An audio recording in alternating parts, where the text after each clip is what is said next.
Shalom, shalom, shalom ma famille, shalom mes amis, shalom mes amours, shalom encore une fois de plus à tous et à toutes.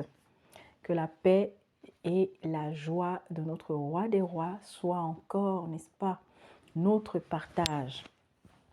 Et comme j'ai l'habitude toujours de dire, s'il y a un de vous, s'il y a une de vous qui n'est pas en forme, qui ne se sent pas bien, qui est malade, qui est attristé à la suite, n'est-ce pas, d'une épreuve que il ou elle est en train de traverser, eh bien, je n'ai qu'une seule solution pour toi, c'est de t'abandonner, de confier encore une fois de plus, comme peut-être tu l'as fait hier. Et si tu ne l'as peut-être pratiquement jamais fait, t'abandonner totalement entre les mains de Dieu. Je t'invite à le faire plus que jamais. Et surtout avant qu'il ne soit trop tard. Parce qu'il faut savoir que quand on a des choses extérieures qui nous minent, qui nous bouffent, qui nous étouffent, si c'est du fait des autres, c'est-à-dire que si c'est à cause des autres, les autres, ce n'est pas eux qui dorment mal. Ce n'est pas eux qui vont se lever le cœur lourd, avec des pensées négatives, mais c'est nous. C'est pourquoi il est très important, surtout pour ceux et pour celles qui disent avoir donné leur vie à Jésus-Christ, qui disent avoir donné leur vie à l'Éternel, qui sont, oh, excusez-moi, le téléphone était tombé, qui disent être nés de nouveau. Bien aimé, tu ne peux pas dire être né de nouveau et continuer, n'est-ce pas, de porter ton fardeau et ressentir tout le poids du fardeau. Lui, le Seigneur a dit que celui qui veut me suivre porte sa croix. Mais en portant ta croix en vérité avec le Seigneur chaque jour davantage, la lourdeur de la croix, la lourdeur, n'est-ce pas, de tout ce qui est sur cette croix-là, tu la sentiras, tu es amené à la ressentir de moins en moins. Jésus-Christ, quand il portait le poids de nos péchés ce jour-là, non seulement spirituellement, mais physiquement, il était en train de souffrir. Son cœur souffrait, son esprit souffrait, son âme souffrait, sa chair souffrait. Et c'était terminé. Oui, je sais, il y en a qui aiment souvent dire que non, chacun vit sa part, chacun vit ses problèmes à sa façon, Mais pour ceux qui disent qu'ils sont des enfants de Jésus-Christ, nous sommes amenés petit à petit, chaque jour davantage, à partager, à soulever, à porter nos croix, mes bien-aimés, dans le même état. Est-ce que vous avez compris? C'est-à-dire que nos témoignages ne doivent pas différer. Mais lorsque vous allez peut-être être dans un milieu chrétien et que la manière dont les uns et les autres vivent chaque jour davantage leurs épreuves, en donnant, n'est-ce pas, des témoignages différents, notamment négativement, ça veut dire que ceux-là, ils ne se sont pas encore abandonnés. Parce que lorsqu'on s'abandonne d'un cœur sincère, oui, le matin, on va avoir le cœur triste. Oui, la nuit, on va se retourner dans notre lit. Mais lorsqu'on va entendre cette voix qui va venir nous dire, reste calme, ne parle plus, ne pleure plus, ne dis plus rien, ma famille, on obéit. Oh, vous allez ressentir la légèreté qui va se manifester comment? Par une paix qui va s'installer chaque jour davantage et une joie. Et si c'est que c'est de la part des hommes qu'on était mal, ma famille, Dieu va nous amener à abandonner tout cela entre ses mains, mais plus encore à leur pardonner. Et si c'est que c'est peut-être nous qui avons été faibles et qui avons donc ouvert une porte ou des portes, permis que des portes s'ouvrent et qu'on reconnaîtra cela, alors, ô Seigneur, le repos sera quoi? Ce sera, n'est-ce pas, de reconnaître, de s'abandonner, de se repentir et ensuite donc on aura la véritable paix, la véritable joie. Parce qu'un enfant de Dieu, c'est pour ça que mes bien-aimés, vous ne voyez pas, il y a des gens qui vivent des choses tellement difficiles, mais lorsque elles font même le témoignage de ce qu'elles vivent difficilement, il y a une lumière qui transparaît. Et elles finissent par avoir un sourire alors qu'elles sont dans un camp de réfugiés. Alors qu'elles sont elles ne sont même pas dans un abri sécurisé, mais elles ont Jésus-Christ. Et que la mort, de plus en plus, n'a plus d'effet. La mort ne leur fait pas peur, au contraire. Au contraire. Donc voilà, j'introduis avec ça. Ma famille, je suis venue déposer un message en cette fin d'année. Je suis venue nous interpeller encore. Parce que nous sommes nombreux et nombreuses. Voici l'année qui est en train de se terminer. Je ne sais pas quel bilan toi tu feras. Je ne sais pas si à quelques jours de la fin de cette année 2025, en faisant ton bilan, en te mettant sur une échelle, si tu vas dire que spirituellement, tu as grandi à 75%, à 30%, à 15%, à 5%, à 1%, ou alors tu es à 0%. Au moment où l'année est en train de s'achever, toi jeune fille, toi jeune homme, toi femme, toi homme, toi adulte, grand-père, grand-mère, oncle, tante, toi qui as dit que tu mets Jésus au devant, c'est d'abord à vous que je m'adresse. Je ne sais quel bilan. Parce qu'il y en a qui attendent le 31 décembre, non? Ok. Mais nous ici sur cette chaîne, on le dit. Depuis que le Seigneur nous a ouvert les yeux là-dessus. Un enfant de Jésus-Christ fait son bilan tous les jours. Un enfant de Jésus-Christ, c'est tous les jours que tu dois te regarder dans le miroir de ta vie. À la fin de ta journée, tu dois faire le point avec toi-même. Bon, ok. Si tu n'as pas encore cette habitude-là, mais tu as compris que ce n'est pas à la fin de l'année que je dois faire mon bilan. Peut-être que tu le fais une fois par semaine. C'est bien. Continue de le faire jusqu'à ce que tu arrives à tous les jours. Bon, peut-être encore que tu le fais une fois par mois. Ce n'est pas mauvais. Persévère pour que tu arrives à une fois toutes les 2 semaines, une fois par semaine et une fois tous les jours.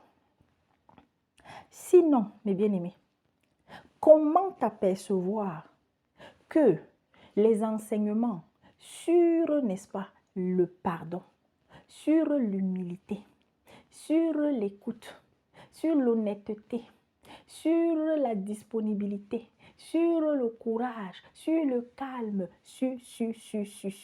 que tous ces enseignements-là, c'est-à-dire que toutes ces paroles que Dieu t'adresse au travers soit de la Bible ou soit d'un enseignement qu'un frère a donné ou d'une exhortation qu'une sœur a donnée, que tu as pris ta part et que tu as grandi. Comment? Si c'est que jusqu'à maintenant, tu n'arrives pas à faire ton bilan individuel, personnel, chaque jour, chaque semaine, chaque mois, et tu continues d'attendre le 31 décembre, comme beaucoup d'autres, alors qu'il y a même des païens qui font ce que je suis en train de dire là. Il y a des païens qui ont compris que ce n'est pas la fin d'une journée, ce n'est pas la fin du mois, ce n'est pas le 31 décembre. Mais bien aimé, ceux qui sont par exemple dans les affaires, vous croyez que c'est le 31 décembre qu'ils font le bilan de leur entreprise? Qui font le bilan de ce qui est entré, de ce qui est sorti. Mais on ne veut pas. Même quand même l'exemple est donné venant du monde, on ne veut pas comprendre. Dans des familles, il y a des familles où il n'y a jamais eu de réunion. Ma famille, je travaille dans un milieu où il y a une chose qui m'étonne quand même. Gloire à Dieu dans l'ensemble. Oui, tout se passe bien. Il n'y a pas de perfection. Mais moi, je réclame une réunion du personnel. Comment se fait-il que dans une entreprise, des mois passent, il n'y a pas de réunion du personnel? Alors, on m'a fait comprendre que par le passé, il y en avait, mais comme à la réunion, en fait, les gens venaient plutôt pour régler leur compte. Ou alors, il y avait eu des réunions où les gens ne parlaient pas. Ah oui, c'était plus ça. Ne parlaient pas. Et ça là, et ça on retrouve ça en milieu chrétien. Vous êtes en réunion. Vous allez poser la question. Est-ce qu'il y a quelqu'un qui a quelque chose à dire? Est-ce qu'il y a une personne qui a un témoignage? Est-ce qu'il y a une personne qui a envie peut-être de partager une chose pour laquelle en ce moment, elle n'est pas bien? Plusieurs vont fermer la bouche. Plusieurs vont dire tout va bien. Alors, comme je le disais là, il y a quelques minutes avant que je ne me connecte à la séance avec les tout petits, mes bien-aimés, s'il y a une chose que le Seigneur m'a apprise et que je m'efforce chaque jour davantage de mettre en pratique, c'est que lorsque ça ne va pas, il faut le dire. Et quand ça va, tu le dis d'un cœur sincère. Vous savez, lorsque on vous pose la question, peut-être que tu ne faisais pas cela. Retiens bien ce que je dis. Je ne sais pas si dans une autre vidéo, j'ai parlé de ça. Désormais, quand on va te demander, toi, disciple de Jésus-Christ, quand quelqu'un te croise, un frère, une sœur, si tu travailles peut-être dans ton entreprise, est-ce que tu vas bien? Ma famille, ce n'est pas par rapport à ton état physique que la réponse est dirigée premièrement. C'est par rapport à l'état de ton cœur. Par rapport à l'état de ton cœur. Ma famille, pour ceux qui aiment qu'on récite les versets, pour ceux qui lisent la Bible, combien de versets le Seigneur, quand il nous parle de notre état de santé, tout ce dont Dieu nous parle là depuis Genèse jusqu'à la fin là, est-ce que notre souci doit être l'état de notre corps ou alors l'état de notre cœur? Hé, ma famille! Oh Seigneur Jésus, oh! Tu vois des gens quand tu leur demandes est-ce que ça va? Ils te disent oui, ça va. Mais sauf que quand Dieu t'a un peu donné ce truc-là qu'on appelle mes bien-aimés, le spirit, selon son cœur, quelqu'un va te répondre, tu sais déjà. Et même sans le Saint-Esprit, mes bien-aimés, quand tu connais un peu ta personne, lorsque ça ne va pas, par sa façon de répondre, par sa gestuelle, par une mimique, tu vas comprendre que ce qu'elle est en train de dire par la bouche, là, ce n'est pas ça qu'il y a là-bas à l'intérieur. Alors oui, si on te demande est-ce que ça va, réponds désormais par rapport à l'état de ton cœur. Si ton cœur est en paix, tu sais comment tu vas répondre? Tout va bien. Mais si ton cœur est un peu, ça ne va pas très fort. Et alors là, si ton cœur est complètement raplapla, je ne me sens pas bien. Pourquoi? Afin que peut-être par la bouche de la personne qui te pose la question, le Seigneur puisse déposer dans ton cœur ce qu'il te faudra pour retrouver la forme. Vous savez, je trépigne de joie depuis un bon moment parce que, ma famille, tu ne dois pas avoir peur de ton parcours avec Jésus-Christ. S'il y a des choses que tu es en train de gagner, que tu vis au quotidien, témoigne de ça. Sois dans la joie. Parce qu'il y a encore beaucoup de milieux chrétiens où on amène même la personne qui est en joie, mes bien-aimés, de cacher sa joie. Parce qu'il y en a qui vont murmurer que encore lui, encore elle. Parce que tu vas dire que tu as un témoignage. Parce que tu vas dire que non, tu viens pour célébrer l'Éternel. Tu es en joie, mince. Ma famille, si cette joie est suscitée par la présence du Saint-Esprit qui est en train de faire un travail et qui t'amène chaque jour davantage à ne plus laisser l'homme avoir accès à ton cœur et permettre que ton cœur soit en lambeaux et permettre que ton cœur soit fendu en 1000 morceaux et permettre que ton cœur, maman, mon frère, ne reçoive que la colère. Parce que c'est ce que doit produire ce qui sort de ces livres. C'est ce que doit produire la relation que tu as avec le Saint-Esprit. Pour nous, chrétiens, pour toi peut-être qui tombera sur cette vidéo, je viens te dire, toi qui as accepté Jésus-Christ, tu as de moins en moins le droit d'être dans la colère, dans la tristesse. Si véritablement tu es sincère avec Dieu, si tu t'abandonnes d'un cœur sincère, quels que soient les problèmes que tu as, si ce que tu déposes ces problèmes-là, il l'a dit, il est le repos, il veut te donner le repos. Et le repos, là, ça commence d'abord un peu ici sur terre, avant de l'avoir pour l'éternité.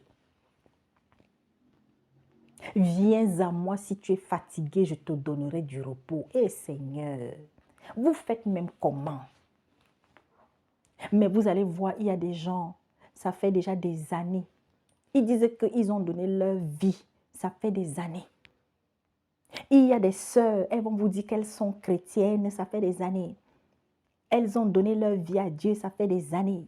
Mais la même personne, oh Seigneur, quand tu vas voir son comportement face à telle ou telle situation, tu vas te demander que mon frère. Non, ça ne doit pas nous étonner. Le Seigneur a dit, ce n'est pas toi qui dis Seigneur, Seigneur, Seigneur, Seigneur. Qui est avec moi et avec qui je suis même d'ailleurs. Voilà, j'extrapole un peu. Ma famille, attendez. Venez à moi, vous qui êtes fatigués, et je vous donnerai du repos. Hein? C'est pas ça. Et je vous déchargerai. Matthieu 11 au verset 28. On va d'abord aller là-bas. Matthieu 11 au verset 28. Mes bien-aimés, aujourd'hui là, non? Nous sommes en train d'aller, mes soeurs, mes frères, dans une relation avec le Seigneur où ce n'est pas la performance. Ce n'est pas la théologie. Parce que beaucoup de théologiens, tous ceux-là qui sont passés par... Et ce n'est pas mauvais. Il y a des théologiens qui ont placé Jésus-Christ au centre de leurs études et qui ont fini par comprendre que oui, la théologie là, si c'est que Jésus n'est pas au centre de ça, sa parole n'est pas au centre de ça, et que je dois la mettre en pratique, ça ne sert à rien. On a dit quoi? Matthieu 11. Matthieu 11 au verset 28. Je lis au nom de Jésus-Christ. Toutes choses, je commence au verset 27. Toutes choses m'ont été données par mon Père. Et personne ne connaît le Fils si ce n'est le Père. Et personne non plus ne connaît le Père si ce n'est le Fils. Et celui à qui le Fils veut le révéler. Si Jésus-Christ veut te révéler qui est le Père, si Jésus-Christ veut que tu t'approches du Père, si Jésus-Christ, Seigneur Jésus, c'est pas moi, je répète, personne non plus ne connaît le Père si ce n'est le Fils et celui à qui le Fils veut le révéler. Venez à moi, vous tous qui êtes fatigués et chargés, et je vous donnerai du repos. Prenez mon joug sur vous et recevez mes instructions, car je suis doux et humble de cœur, et vous trouverez du repos pour vos âmes, car mon joug est doux et mon fardeau léger. Vous savez quoi? Parce qu'il y a des choses, je ne sais pas pourquoi, pendant que je le dis, l'esprit m'amène à aller chercher l'explication du mot joug là. Parce qu'il y a beaucoup de gens, même, ils lisent, ils ne comprennent même pas ce que un tel mot signifie. Voilà, on va lire. Écoutez bien. Déjà bibliquement, le joug, pièce de bois que l'on pose sur la tête des bœufs et avec laquelle ils sont attelés pour tirer un chariot ou une charrue. Eh oui. Maintenant, c'est quoi le joug selon Dieu? Écoutez bien. Le joug, pas le joug, le joug du Seigneur consistait à faire la volonté de son Père, à s'atteler au travail d'un seul Dieu. Jean 5, le verset 17 à 19, Jean 8, verset 28, Jean 10 au verset 30. Travail d'amour pour sauver les hommes. Jean 13 au verset 1, et les unir à jamais. On est ensemble. On est ensemble. Ah, Seigneur Jésus. Ah oui. Ah oui. Et vous voyez que, littéralement, ou bien, si on veut maintenant transposer ça, la croix là, la croix, vous avez vu comment j'ai... La croix, Comment Jésus portait ça? La croix que Jésus a portée pour toi et moi. Le joug là. Dépose ça pour qu'il continue de porter. Car mon joug est doux et mon fardeau léger. Viens prendre le repos chez Jésus. Pendant que toi tu lui donnes, tu déposes tes problèmes, tes soucis. Tu déposes, maman, tes colères. Tu déposes cette haine que tu as encore dans le cœur. Tu dis que tu n'as plus de haine par rapport à ta tante. Tu n'as plus de haine par rapport à ton frère. Tu n'as plus de haine par rapport à ton ex-mari. Mais dès que tu entends prononcer leur nom, ton cœur fait niaou. Dépose. Ah, je n'y arrive pas, sœur Gladys. Je n'arrive pas. Je n'arrive pas à ne pas avoir la colère contre tel. Et tu te mets à prier. Et tu as même fait le Notre Père. Voilà pourquoi, ma famille, avant qu'il ne soit trop tard, ouvrons les yeux. Le Seigneur a dit que c'est la prière du juste qui l'agrée. Le Seigneur a dit que c'est la prière du juste qui l'agrée. Et le Seigneur a dit, si tu ne pardonnes pas à tel, moi aussi, mon Père qui est là-haut, il ne te pardonnera pas.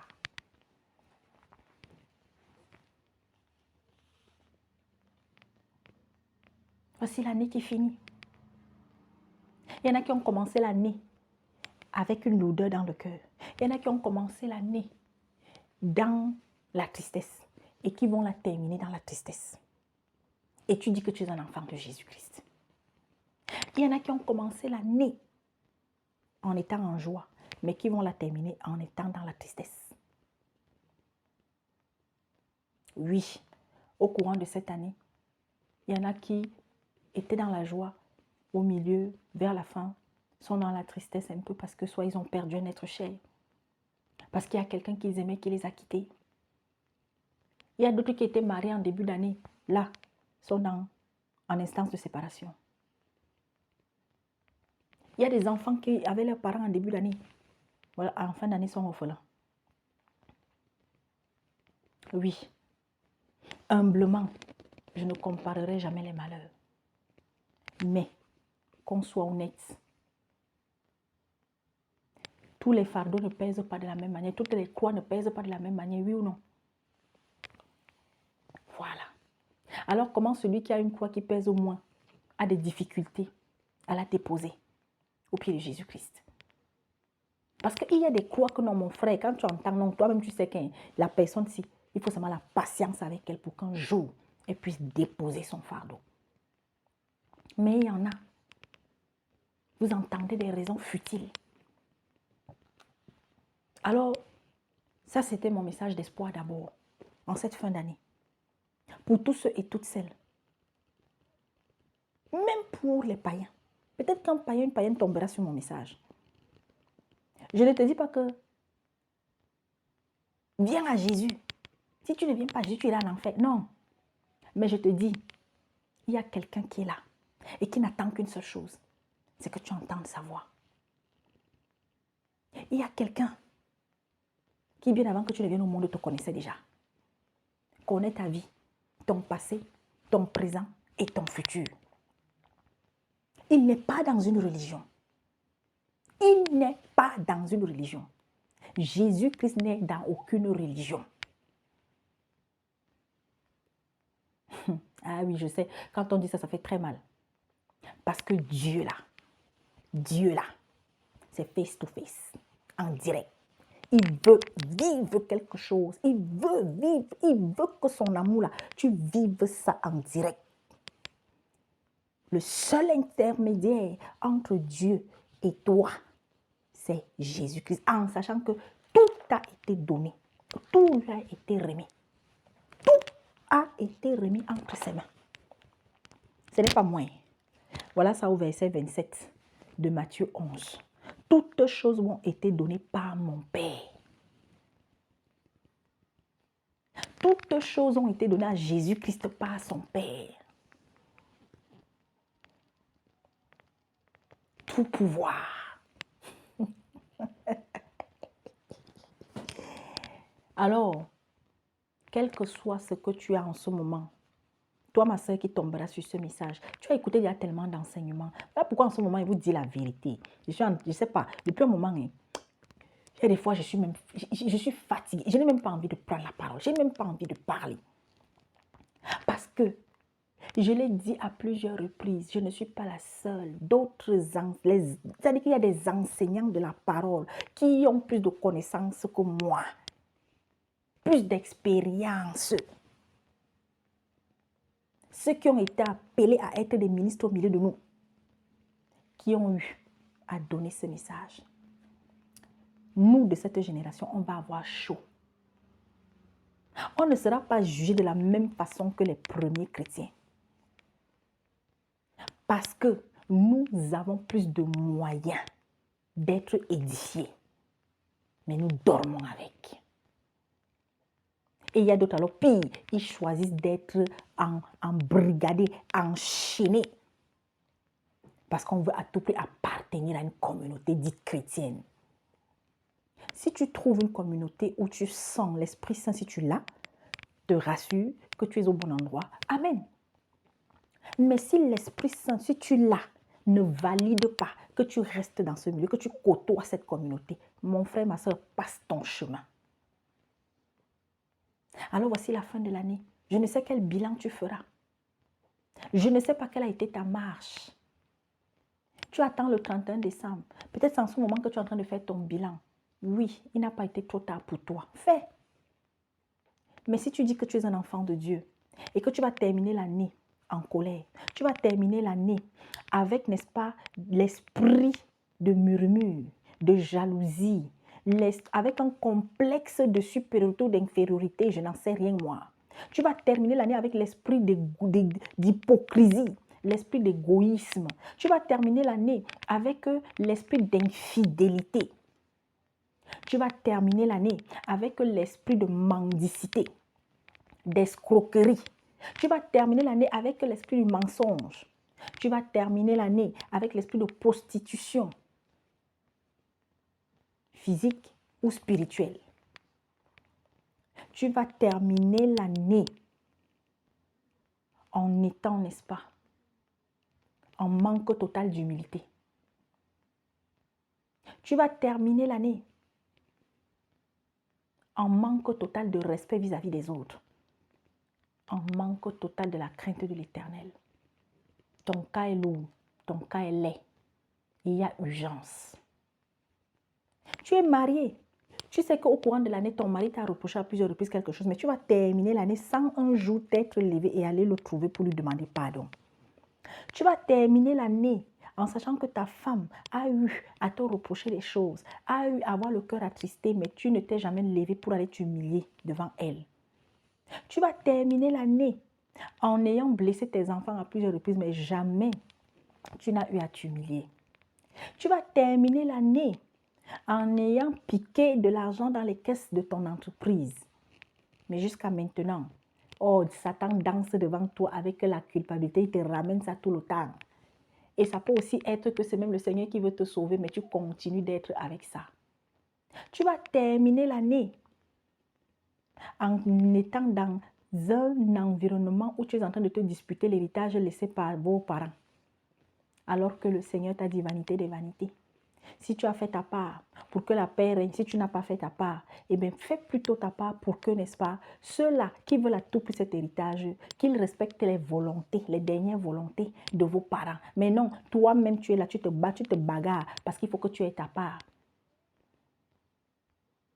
Est-ce que c'est mauvais de revendiquer ses droits? C'est pas mauvais. Mais quand on est un enfant de Dieu, il y a des choses pour lesquelles ça ne vaut pas la peine de continuer de se battre en dépensant non seulement de l'énergie, de l'argent, du temps. Tu vas terminer encore cette année sans être disposé pour l'Éternel, sans disposer le don qu'il t'a donné pour que, n'est-ce pas, l'Église soit édifiée au travers de ce don-là. Tu vas terminer l'année en étant encore auditrice passive dans l'assemblée des frères et des sœurs dans laquelle tu persévères. Tu vas terminer l'année en restant toujours à ta place. Oh, ça fait 10 ans, 15 ans, 20 ans que tu es toujours à la même place. 5 ans, 2 ans, 3 ans. Ouais. Tu vas terminer l'année encore en continuant de tromper ta femme alors que tu dis que tu es un pasteur. Tu vas encore terminer cette année en disant que tu es un prêtre de... En tout cas, bon, vous dites que vous êtes le prêtre de Saint-Père. Et tu as les petites. Tu couches avec même les femmes des fidèles de la paroisse. Et tu vas encore terminer l'année comme ça. Tu vas terminer l'année en faisant les enfants à gauche et à droite. Tu as déjà fait un enfant, mais tu dis que tu es prêtre. Tu dis que tu as juré chasteté. Tu dis que tu es sœur religieuse. Mais c'est toi qui es la petite de tel prêtre, de tel prêtre. Tu vas terminer l'année en opprimant ton peuple encore.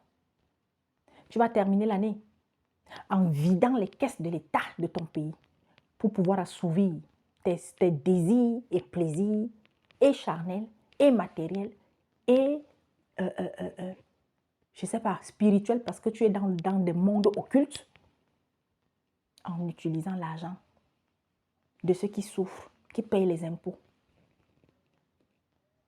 de ces retraités à qui on refuse de verser leur argent de retraite, de ces employés qui sont sans salaire depuis plus de 40 mois. Oui, tu vas terminer encore l'année comme ça. Alors, je vais donc venir nous lire un passage tiré de Ésaïe. Ésaïe, le chapitre 42, à partir du verset 18. Sourds, écoutez. Aveugle, regardez et voyez. Écoutez très bien ce passage. Lisez et relisez-le à plusieurs reprises pour ceux qui le feront. Pour ceux qui vont s'intéresser à ce que je vais dire à la suite de ça. Sourds, écoutez, aveugle, regardez et voyez. Qui est aveugle sinon mon serviteur? Et sourd comme mon messager que j'envoie? Qui est aveugle comme l'ami de Dieu? L'ami de Dieu est aveugle. Aveugle comme le serviteur de l'Éternel. Tu as vu beaucoup de choses, mais tu n'y as point pris garde. Tu as vu beaucoup de choses, mais tu n'y as point pris garde. Est-ce que vous comprenez maintenant l'aveugle qui est l'ami de Dieu? On a ouvert les oreilles, mais on n'a point entendu. L'Éternel a voulu, pour le bonheur d'Israël, publier une loi grande et magnifique. Et c'est un peuple pillé et dépouillé. On les a tous enchaînés dans des cavernes, plongés dans des cachots. Ils ont été mis au pillage et personne qui les délivre. Dépouillés et personne qui dise restitue. Qui parmi vous prêtera l'oreille à ces choses? Qui voudra s'y rendre attentif et écouter à l'avenir? Qui a livré Jacob au pillage, Israël au pillard? N'est-ce pas l'Éternel? Nous avons péché contre lui. Ils n'ont point voulu marcher dans ses voies. Ils n'ont point écouté sa loi. Aussi a-t-il versé sur Israël l'ardeur de sa colère et la violence de la guerre. La guerre l'a embrasé de toutes parts et il n'a point compris. Elle l'a consumé et il n'a point pris garde.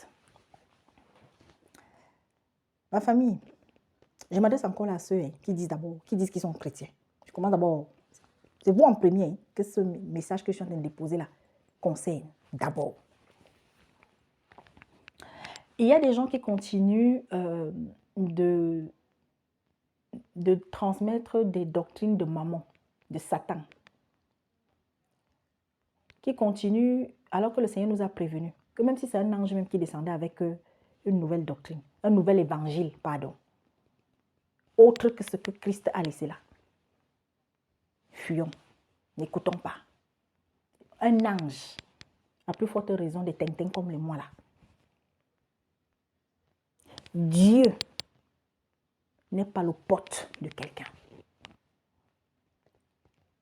Pour ceux qui ont lu, qui étudient la Bible, qui approfondissent la connaissance des Écritures, vous avez déjà lu, si vous êtes passé par l'Ancien Testament à plusieurs reprises, vous avez vu, nous avons vu, pour le peu que j'ai déjà lu, qu'à chaque fois qu'une nation, un peuple, qui au départ était fidèle à Dieu, obéissait, marchait dans ses voies, les bénédictions qui tombaient, la joie que l'Éternel exprimait.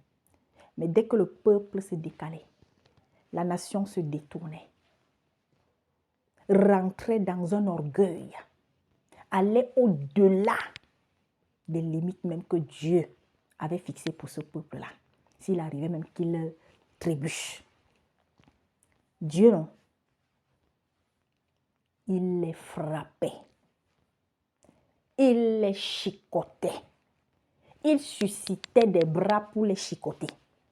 Jusqu'à ce que beaucoup revenaient sur le droit chemin. Ou alors d'autres persistaient et allaient à la perdition pour l'éternité. Et sachez que Dieu là, il n'a pas changé sa façon de fonctionner. La seule chose, on ne va même pas dire changer parce que Dieu n'a jamais changé. Il est le même. C'est juste que Dieu, dans sa miséricorde suprême, il a eu pitié, il a eu miséricorde de nous les hommes. Que sans lui là, il y a quelqu'un qui attendait nous avaler. Tous. Alors il a suscité l'ultime moyen. Il a préparé même ces moyens-là depuis la création, bien avant la création du monde. Oui, c'est vrai que quand tu n'as pas encore compris un certain nombre de choses, parfois quand on va te dire ça, tu vas dire que comment? Oui. C'est pour ça qu'il y a des questions parfois qui peuvent être suscitées comme donc Dieu savait que l'homme va pécher, et Dieu savait que Judas va trahir Jésus, bon pourquoi alors, bon pourquoi alors? Mais bien aimé, Dieu c'est un Dieu de liberté. Même s'il voit d'avance, il va laisser que la personne arrive au jour J et être confrontée à la situation. Et maintenant, en son âme et conscience, faire un choix. Est-ce que vous avez compris? C'est comme aujourd'hui quand on voit les calamités.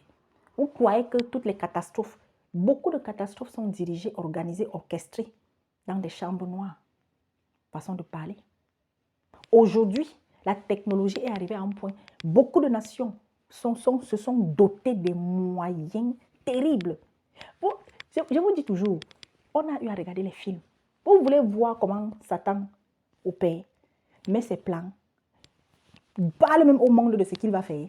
La télé là, c'est un des gros moyens que Satan a utilisé et utilise aujourd'hui plus que jamais. Mais les gens en fait, ils veulent voir ce qu'ils veulent voir. Voilà pourquoi le Seigneur ici, quand tu es son ami, tes yeux ne verront que ce que lui, il veut que tu voies. Donc, la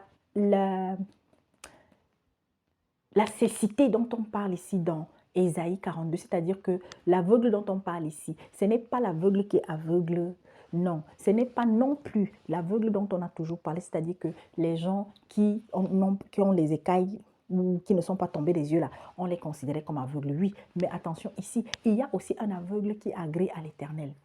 Il y a un aveugle qui plaît à Dieu. C'est l'aveugle qui chaque jour se détourne, n'est-ce pas, de ce qui va souiller son regard. C'est l'aveugle qui se détourne de ce qui... Oui, oui, bisous, bisous, mon chéri. C'est l'aveugle qui se détourne chaque jour des choses abominables. Et quand nous allons continuer avec le passage, et je continue, écoutez très bien, quand on continue, il parle aussi du sourd, qui a entendu des choses et qui n'a pas prêté garde. Mais de quelles choses? Aujourd'hui, on a beaucoup de chrétiens. Tu vas aussi, tu vas aller faire pipi, tu vas faire pipi. On a des chrétiens, on a des gens qui disent qu'ils sont des serviteurs, qui sont des servantes, par la bouche, sortent des conneries. C'est comme là, il y a quelques jours, j'entends encore la même. Des gens qui ont, excusez-moi du thème que je vais utiliser, qui ont chié à plusieurs reprises, au lieu de rester calme, mais parce que vous êtes toujours nombreux à les suivre. Voilà pourquoi. Ça leur donne le courage de venir encore vomir d'autres choses. Sachez que c'est leur travail. Ils sont en mission et ils vont continuer donc de vous vomir des choses dans vos oreilles, dans vos yeux, de chier des choses dans vos yeux. Bon, quand je dis ça, vous savez que la plupart de mes frères et sœurs abonnés sur la chaîne, vous êtes nombreux qui grandissez. Vous savez qu'il y a des gens qui tomberont sur cette vidéo et qui ne font pas partie des abonnés sur cette chaîne. Donc, parmi eux, c'est généralement à eux là que je m'adresse, qui vont venir vociférer, qui vont venir vomir leurs choses, leur saleté. Parce que tu n'as pas compris un message ou qui vont venir s'attarder encore sur l'apparence de la sœur Gladys. Continuez de vous attarder sur l'apparence de la sœur Gladys. Elle a mis les bagues, elle va d'abord enlever les bagues. Donc, je reviens pour qu'on ne s'égare pas. Donc, je disais là, il y a quelques jours, j'entends une. Elle s'adresse aux jeunes filles. N'épousez pas un pasteur, n'épousez pas les prophètes, n'épousez pas un apôtre, n'épousez pas... Ah bon, pourquoi tu n'as pas divorcé de ton pasteur de mari? Mais vous avez des gens, elle parle, elle dit des trucs comme ça. J'ai rien contre elle, j'ai rien contre cette grande sœur.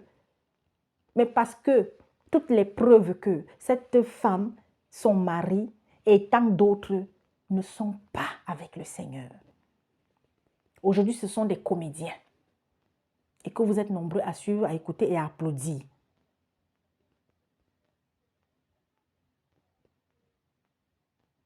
C'est écrit où? Quand elle le dit, voilà, je tombe donc sur le c'est écrit où? Non. Tu es un serviteur de Dieu. Mais bien aimé, c'est parce que beaucoup de chrétiens, vous continuez, n'est-ce pas, de vous laisser manipuler. On continue de se laisser tourner, tripoter spirituellement, même physiquement, n'importe comment. On ne lit pas la parole et on n'est pas ferme et on n'est pas strict. C'est comme ce matin, je me prépare, j'ai dit que non. Pour ne pas, je ne veux pas rajouter peut-être un froid, j'attends, mais je vais aller parce que c'est un serviteur que j'écoute et donc je partage les enseignements sur la chaîne. Et aujourd'hui, le culte était en direct. Donc, ils étaient en train les enfants de cette assemblée ont réalisé des choses bien pour, n'est-ce pas, aussi se souvenir donc de la naissance de Jésus-Christ. Mais bien aimé, ce souvenir de la naissance de Jésus-Christ, ce n'est pas mauvais en soi. Mais comme ce n'est pas une loi, ce n'est pas quelque chose, c'est pas une célébration que le Seigneur Jésus-Christ en partant nous a laissé comme recommandation.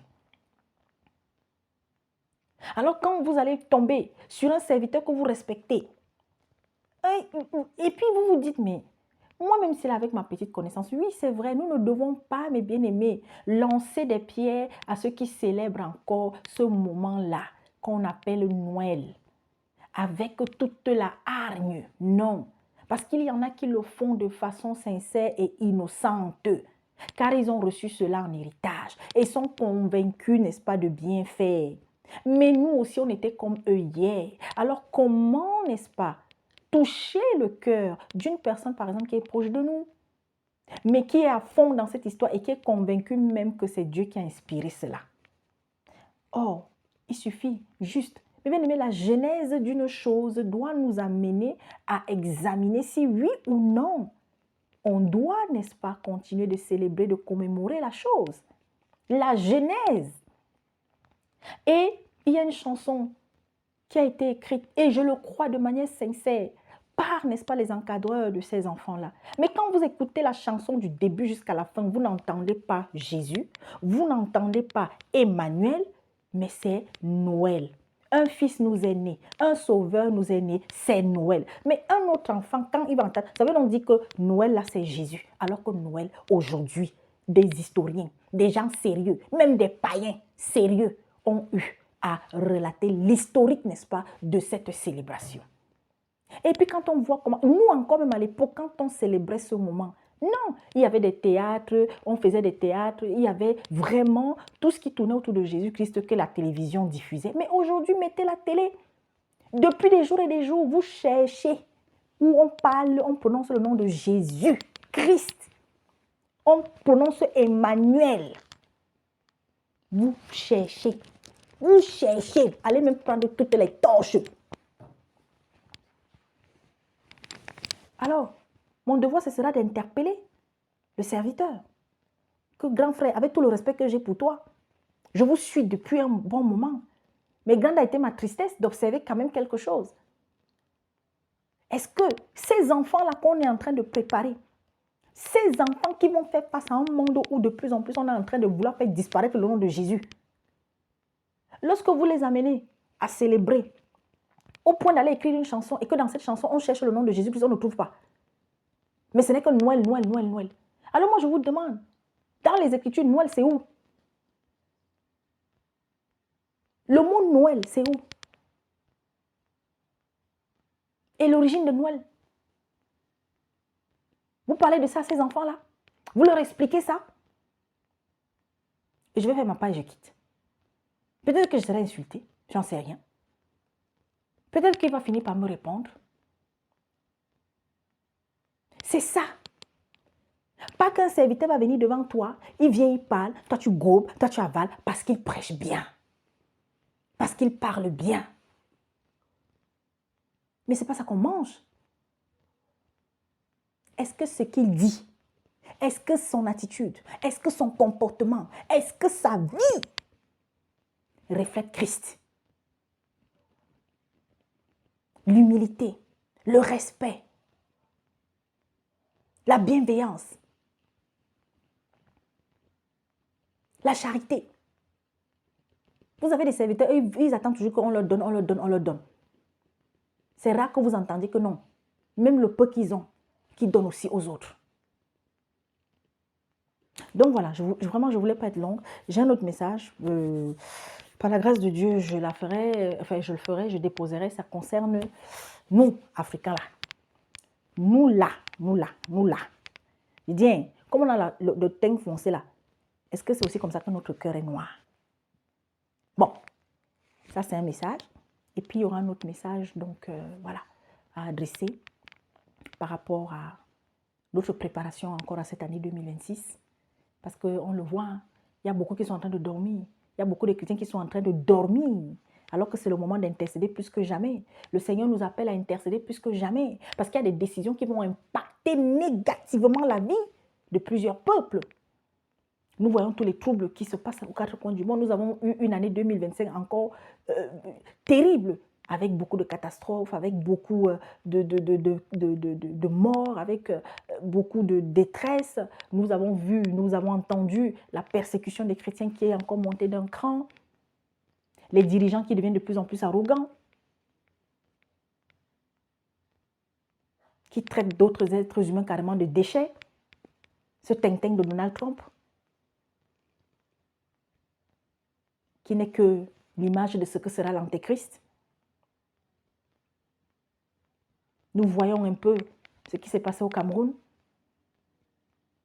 Et où, au lieu de continuer de prier, et d'ailleurs, j'invite encore les frères et sœurs du côté du Cameroun, ne baissez pas les bras, continuez d'intercéder. Il y a une lutte qui est en train de se faire.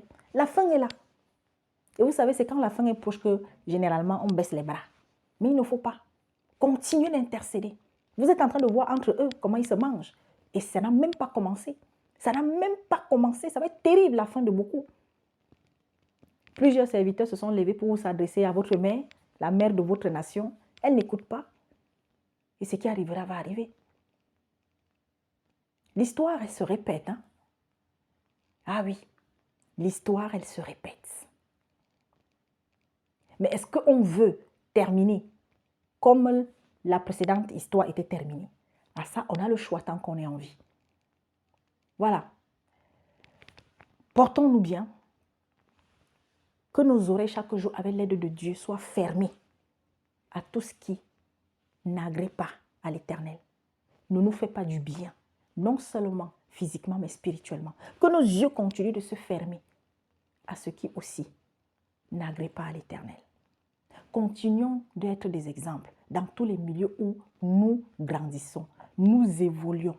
Nous sommes appelés, n'est-ce pas, à être des impulseurs, des impacteurs. Un enfant de Dieu est là pour briller et non pour s'assombrir. Et tu ne peux briller si tu as le cœur lourd, tu as le cœur triste, tu as toujours la colère, tu as des sentiments diaboliques dans ton cœur. Tu ne brilleras pas. Tu ne seras pas cet astre que le Seigneur veut que tu sois, partout où tu vas aller. Chaque jour davantage, faisons notre part. Ces derniers temps-ci, parce que nous sommes en train de préparer l'année qui va commencer, il y a beaucoup de bouleversements. Et vous savez, les bouleversements, quand il y en a, si c'est conduit par l'Esprit de Dieu, ceux qui ont son esprit vont comprendre. Et vont, n'est-ce pas, prier pour que tous les objectifs qu'il est en train de fixer, au travers de ceux et de celles qui ont la charge de conduire son troupeau, seront atteints. Et on prie pour ça. Continuons de prier pour ceux qui ne nous aiment pas. Continue de prier pour celui qui veut ta chute. Et ne t'en occupe pas trop, ne t'en occupe même pas. Parce que ça, c'est une attitude aussi que nous devons avoir. Lorsqu'il y a quelqu'un qui ne nous aime pas, lorsqu'il y a quelqu'un qui fait tout pour nous voir échouer, est-ce que vous savez que de plus en plus, vous n'avez à ne plus vous occuper de cette personne? Comment? En répondant à ses attaques. En prêtant l'oreille à chaque fois à ceux qui viennent vous parler de lui. Vous dites qu'il a dit ci, il a dit ça. Alors que l'attitude que vous devez avoir, quand la personne me dit non, s'il te plaît, si tu veux me parler encore de non, je ne veux rien savoir. Et ça découragera aussi cette personne qui vient tout le temps vous parler, que tel a dit, que tel a fait, que tel a dit, que tel a fait que. Chers parents, veillez sur vos enfants comme jamais. Veillez sur vos enfants. Priez. Je n'ai cessé de dire cela tout au long de cette année. Nous entendons des drames. Tout à l'heure, je mets une petite fille de 14 ans qui a été abusée par son père depuis presque un an. Un vieux de plus de 50 ans. Il y a une vidéo que j'ai partagée sur la chaîne et vraiment, j'invite ceux qui ne l'ont pas regardée, allez-y regarder. Le titre, c'est sur les sectes et tout ça là. Ça concerne l'histoire d'une dame qui s'appelle Sophie Aleric. Oh là là, c'est vrai, beaucoup d'émotions. Beaucoup.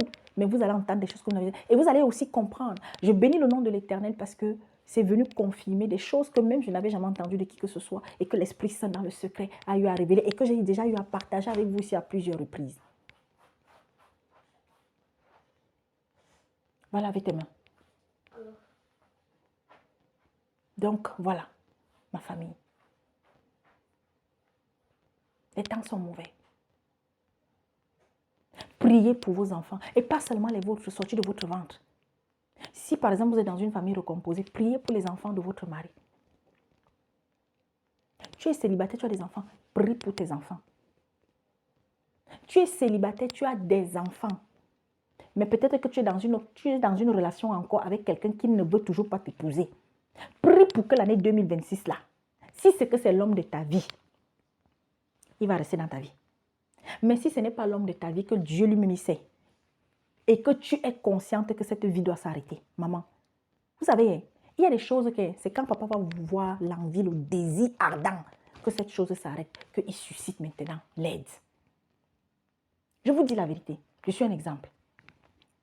Mais si c'est que toi-même tu fais le yo-yo, tu veux entretenir la chose, si je ne suis plus avec lui, qui va m'aider à payer le loyer, qui va m'aider à machin, vous ne savez pas qui est Dieu. C'est que toi tu n'as pas encore compris qui est Dieu et tu le limites dans ta vie. Alors tu vas continuer à souffrir comme ça. Et cet homme va t'utiliser, utiliser jusqu'à ce qu'un jour tu n'auras que tes yeux pour pleurer, il partira. Et il va même partir avec une autre. D'autres l'ont vécu, non. Tu ne seras pas la première.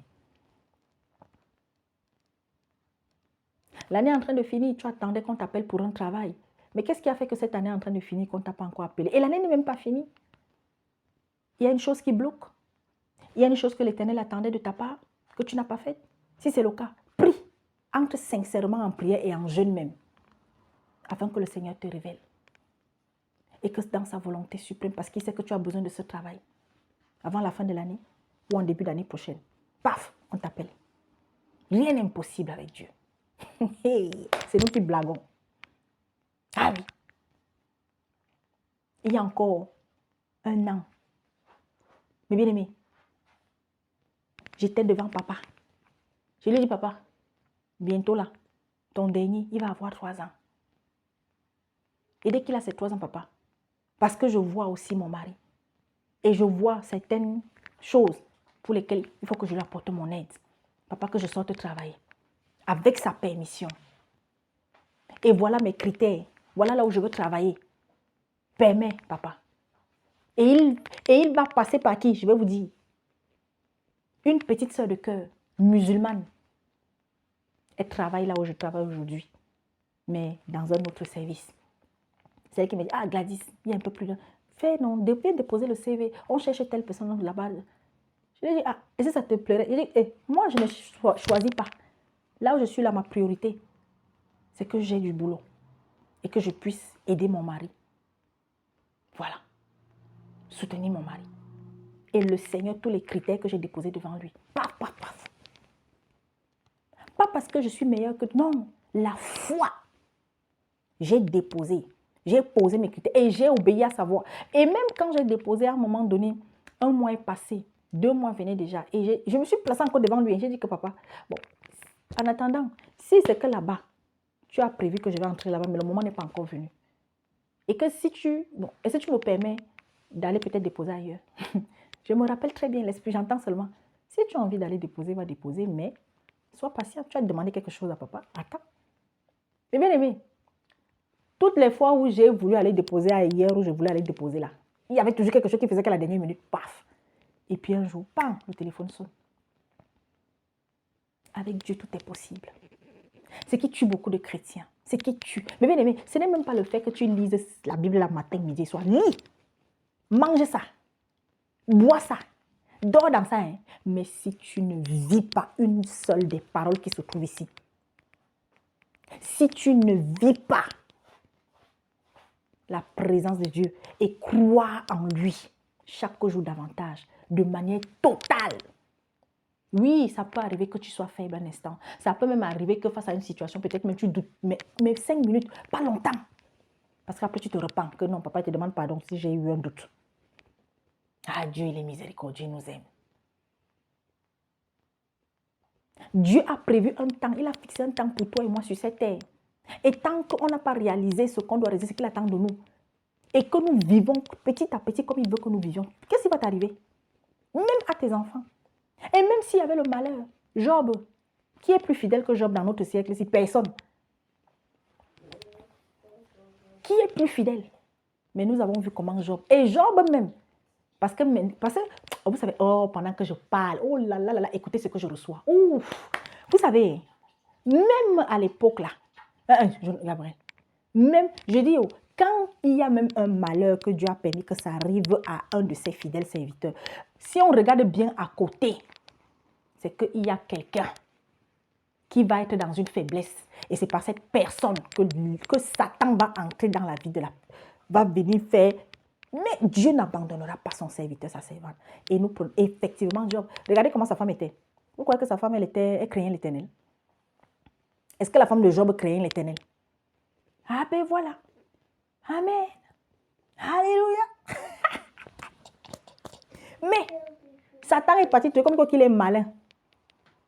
Non, laisse, tu vas voir. On verra si c'est qu'il va encore continuer de t'adorer, de te louer.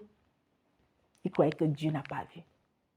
Comment Satan vient dans le jardin éprouver, tenter? Parce que à côté d'Adam, il y avait Ève, dont le cœur faisait niao, niao. Avait commencé à faire niao, niao. L'odeur est montée. Tout comme, les bien-aimés, lorsqu'on agrée l'Éternel, nos prières sont des parfums de bonne odeur là. C'est comme ça que quand on commence à avoir des pensées diaboliques, eh bien le parfum là, Satan va les sentir et il va venir vous rendre visite. J'en ai terminé. On est ensemble. Vous passez un bon week-end. Par la grâce de Dieu, on est ensemble la semaine prochaine. Et je vous dis à très bientôt. Gardez espoir et soyons des intercesseurs de tout temps et de tout lieu. Que l'on soit pasteur, que l'on soit docteur de la parole, évangéliste, évêque. Prions sans cesse les uns pour les autres. Prions sans cesse pour le monde. Intercédons tous les jours pour au moins une personne quelque part. Et c'est le moment pour moi aussi de vous demander de porter en prière 2 jeunes pour qui nous prions. Une qui s'appelle Maëlys et puis un autre qui s'appelle Orion. Voilà. Je ne vais pas trop rentrer dans les détails, mais c'est juste pour vous dire que voilà, ces 2 enfants que Satan réclame, que Satan veut voir détruire. Et les parents. Le deuxième cas, Maëlys, par la grâce de Dieu, petit à petit, les choses sont en train de rentrer un peu petit à petit, mais il y a encore du chemin. Elle a voulu se suicider déjà par 2 fois. Je parle des adolescents. Hein. Et puis, il y a donc Orion, dont le cas m'a été soumis hier. Je l'ai déjà déposé dans la chambre. Mais à vous, mes frères qui êtes ici, à vous, mes sœurs, maman Naël, hein, vous êtes nombreuses. Hein? Huguette, ouf, vous êtes nombreuses. Daniel, oh là là, voilà. Merci encore pour votre soutien. Vous, mes sœurs, du côté des États-Unis, du Canada, des Antilles, de l'Asie, Karine là-bas aussi, d'Afrique, d'Europe, mes frères, je ne vous oublie pas, qui dans le secret me soutenaient aussi. Alors, continuons de prier pour ceux-là qui ont la charge de paître le troupeau que nous sommes, mais soyons des agneaux, des brebis, des serviteurs fidèles qui écoutent la voix de leur maître et le suivent. Shalom.